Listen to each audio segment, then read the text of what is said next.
Today we are going to deal with doctrine of lis pendens. So what is this doctrine? Section 52 में दे रखा है transfer property act के अंदर. अब ये है क्या, इससे रिलेटेड क्या लीगल मैक्सिम है, इन सबको जानने से पहले हम नॉर्मल टर्म्स में जानेंगे कि इसका मतलब क्या होता है. डॉक्ट्रिन ऑफ lis pendens ये कहता है ना कि अगर कोर्ट में किसी भी इमूवेबल प्रॉपर्टी को लेके ऑलरेडी प्रोसीडिंग चल रही है, कोर्ट में ऑलरेडी उसका मामला चल रहा है, तो उस प्रॉपर्टी को, जैसे ए और बी दो पार्टीज हैं, ठीक है, उनका मैटर चल रहा है एक इमूवेबल प्रॉपर्टी को लेके कोर्ट में, तो जो दोनों पार्टीज है ना, ये उस प्रॉपर्टी के साथ डील नहीं कर सकती, उस प्रॉपर्टी को बेच नहीं सकती. क्यों? अगर बेच देंगी तो सपोज क्या होगा कि दूसरे पार्टी का राइट इफेक्ट होगा. सपोज ए है, उसे इस बात का अंदाजा लग चुका है कि जो कोर्ट में प्रोसीडिंग चल रही है, ये प्रॉपर्टी मेरे पास नहीं आएगी, बी के पास चल जाएगी. तो ऐसे सिचुएशन में ए क्या करता है, उस प्रॉपर्टी को सेल कर देता है.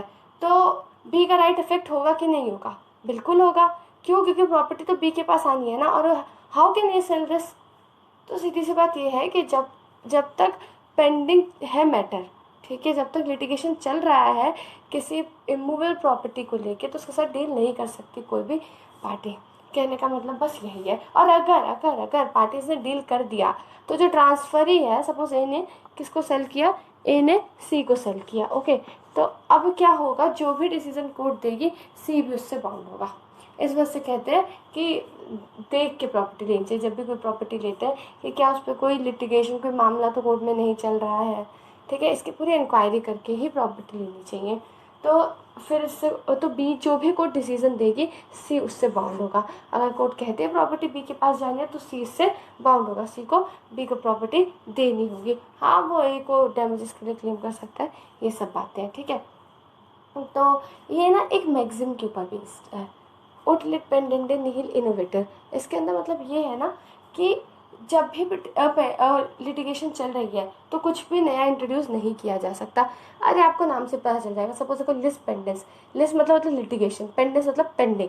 तो लिटिगेशन पेंडिंग मतलब जब तक लिटिगेशन पेंडिंग है तब तक आप उस प्रॉपर्टी के साथ किसी भी तरीके की डीलिंग्स नहीं कर सकते हैं, ठीक है. बेसिकली अगर इसका मेन पर्पस यही है ना कि जो पार्टीज इन्वॉल्व है उनका इंटरेस्ट बचाना, बोला जाए तो मेन पर्पस यही है. इसका मीनिंग और अच्छे से केस लॉ के थ्रू समझते हैं, ठीक है. जयराम मुदैलर वर्सेस अय्यर स्वामी, इस केस में होता क्या है कि बेसिकली ये जो डॉक्ट्रिन ऑफ lis pendens है ना, वो क्या करता है कि कोर्ट का जो पावर देता है, फिर कोर्ट को कंट्रोल देता है कि जो पार्टीज है, जो सब्जेक्ट मैटर है लिटिगेशन का, उसे ही ना गायब कर दे. सब्जेक्ट मैटर क्या है लिटिगेशन का? यहाँ पे इमूवेबल प्रॉपर्टी. तो पार्टीज डील करके उस सब्जेक्ट मैटर को ही ना गायब कर दे. जिस चीज़ के लिए पूरी लिटिगेशन चल रही है, जिसके लिए पूरी कथा चल रही है इतनी सालों तक, वही पार्टीज गायब कर दे सेल करके. तो बेसिकली ये डॉक्ट्रिन इस वजह से है जिससे कि जो कोर्ट है अपनी पावर एक्सरसाइज कर सके, पार्टीज के ऊपर अपना कंट्रोल दिखा सके कि पार्टीज जो है इसे सेल नहीं कर सकती, इसके साथ डील नहीं कर सकती. अच्छा, पार्टीज वैसे तो खुद से नहीं डील कर सकती, लेकिन अगर कोर्ट की परमिशन हो, है ना, तो वो बिल्कुल डील कर सकती हैं. तो एक तरीके से देखा जाए तो जैसे कि सब्जेक्ट मैटर पार्टीज उसे ना गायब करते सब्जेक्ट मैटर को, इसी वजह से डॉक्ट्रिन है. तो अब हम लोग देखेंगे इसके एसेंशियल्स. एसेंशियल ये है कि जो मैटर है, कोई भी मतलब प्रोसीडिंग जो है वो पेंडिंग है किसी इमूवेबल प्रॉपर्टी को लेके. अगला, वो जो मैटर है ना, कॉम्पिटेंट कोर्ट के पास ही ले जाना चाहिए. ऐसे नहीं कि इस कोर्ट की जुरिस्डिक्शन नहीं है और उस कोर्ट के पास मैटर चल रहा है, तो ऐसे सिचुएशन में डॉक्ट्रिन ऑफ lis pendens नहीं लगेगा, ठीक है. तो जो कोर्ट है वो कॉम्पिटेंट होनी चाहिए, उसके जुरिस्डिक्शन में मैटर आना चाहिए, ठीक है. और जो मेन सब्जेक्ट मैटर है जिसके अराउंड मैटर इन्वॉल्व कर रहा है, वो इस वजह से इन्वॉल्व कर रहा है कि जो वो इमूवेबल प्रॉपर्टी है ना, उसके टाइटल को लेके क्वेश्चन उठ रहा है. जो दोनों पार्टीज हैं वो ये क्लेम करती हैं कि उसके पास better title in comparison of other party, ठीक है.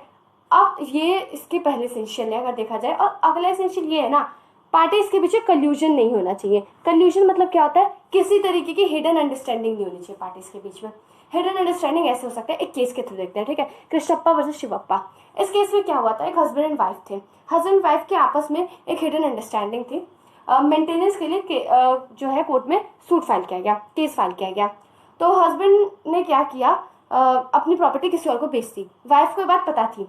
तो आपस में इन लोगों ने सोचा था कि हमें प्रॉपर्टी किसी और को बेच देंगे और जो जजमेंट है वो हम दोनों के ही फेवर में आएगा, हम दोनों के ही किसी फेवर में आएगा. Husband was very well aware कि वाइफ के फेवर में आने वाला है. तो ऐसे सिचुएशन में वो क्या करता है, जानबूझ के, they both were aware, husband and wife both were aware, दोनों के बीच में अंडरस्टैंडिंग थी, तो हस्बैंड क्या करता है, उस प्रॉपर्टी को बेच देता है। कि क्यों? क्योंकि एक तो देखो पैसा तो मिल ही जाएगा बेचने के बाद, और उसका जो लिस पेंडेंस के डॉक्टर ये कहते हैं जो ट्रांसफर ही है, जो ऐसे किसी प्रॉपर्टी को खरीदता है वो बाउंड है, तो यानी कि उसे प्रॉपर्टी भी वापस करनी पड़ जाएगी। तो ऐसे केस में कोर्ट ने कहा कि यहाँ पे डॉक्ट्रिन ऑफ लिस नहीं लगेगा। क्यों नहीं लगेगा? क्योंकि जो पार्टीज हैं उनके बीच में आपस में एक हिडन अंडरस्टैंडिंग थी, तो किसी तरीके का कंफ्यूजन नहीं होना चाहिए।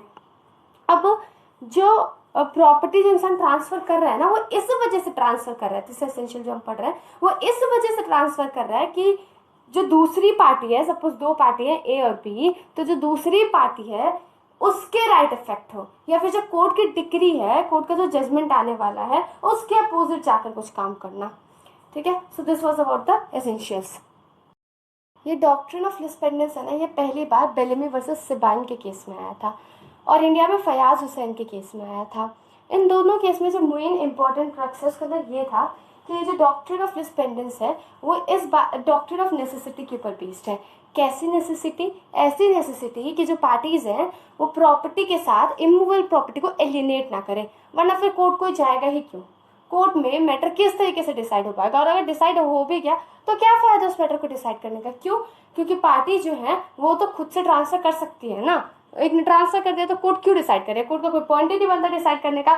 तो नेसेसिटी के ऊपर बेस्ड है कि जो पार्टीज है उस प्रॉपर्टी को एलिनेट ना करे। बेसिकली अगर हम बात करें तो जो ये डॉक्ट्रिन ऑफ लिस्पेंडेंस है ना, उसके अंदर एक और इम्पॉर्टेंट एस्पेक्ट है।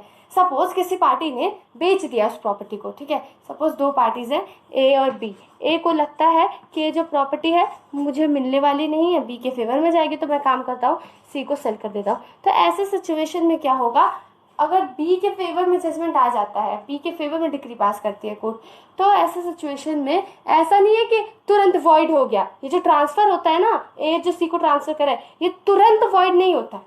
मार्क दिस, ए जब सी को ट्रांसफर करेगा तुरंत वॉइड नहीं होता है, ये वॉइडेबल होता है। किसके ऑप्शन पे? बी।